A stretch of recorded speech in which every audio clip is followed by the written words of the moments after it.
Hi, welcome to Talking Text. Our passage is 1 Peter chapter 4 from verse 5. But they will give an account to him who is ready to judge the living and the dead.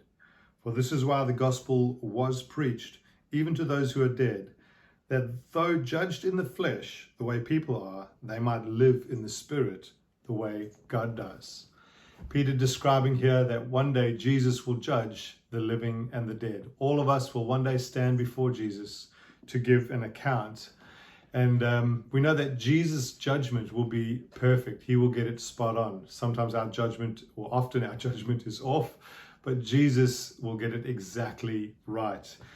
And that's why we need to trust him and believe the gospel so that our sin might be covered, so that when we stand before him one day, we will stand there accepted and free and loved, accepted by God. He says this gospel was preached even to those who are dead. Notice he's not saying the gospel is preached to those who have died.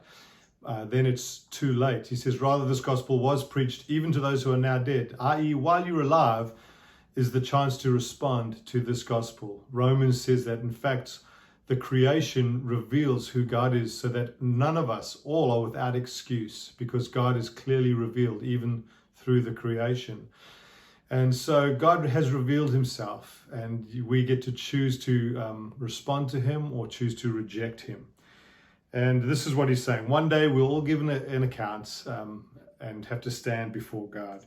He says, though, this gospel makes us alive in the spirit. He describes what happens in the gospel. He says all of us are in the flesh, the way of people, i.e. we are dying. We're part of this flood of debauchery, which he just talked about. Slowly we are heading towards drowning, really.